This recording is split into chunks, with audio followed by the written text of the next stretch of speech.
Matagal-tagal na rin na hindi ako nakapagluto nitong arroz valenciana. Naku, napakasarap nito. Isa sa mga favorite ko nung kabataan ko pa. Alam niyo ba, pag birthday ko, ito yung laging inihanda ng aking mother. So, unang-una ay meron tayong glutinous rice dito. Hinugasan na natin to. Ilagay lang natin sa isang pot. Pagkatapos ay maglagay tayo ng isang pork cube. Pwede din naman chicken cube yung ilalagay natin. So, i-grate lang natin to. At pagkatapos, lalagyan natin ng tubig. Maglagay lang tayo ng mga about 1 3/4 cups of water. Maglagay ng about 1 1/2 teaspoon of turmeric powder. Pwede din naman at sweaty powder yung ilalagay natin. So, paghalu-haluin lang po at isaing lang natin to. So, dito sa isang wok, ilagay na natin itong nahiwa-hiwa nating maliit na pork. Lutuin lang natin hanggat sa maging mag-brown at lumabas na po yung kanyang natural oil.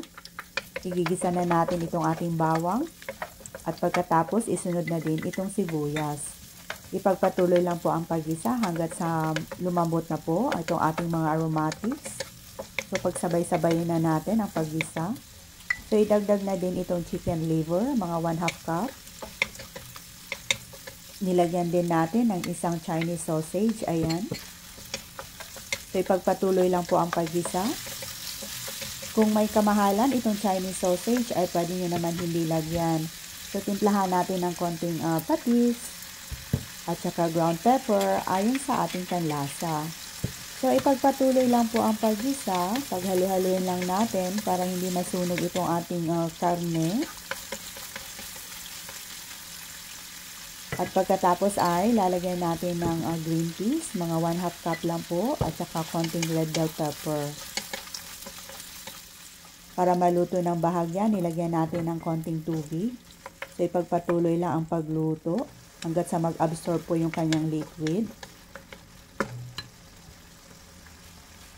Kung medyo matabang po sa ating panlasa, maaari kayong maglagay ng asin or fish sauce. So, nilagyan din natin ng konting raisins. Ipagpatuloy lang po ang paggisa.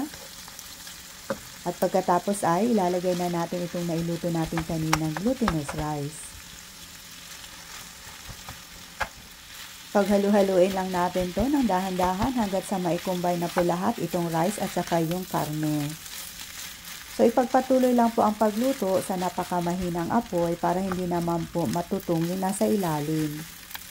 At pag okay na, ay pwede na natin i-serve kaagad, garnish with boiled egg, shrimp, at saka chopped spring onions. So, ito na po yung ating napakasarap na arroz valenciana.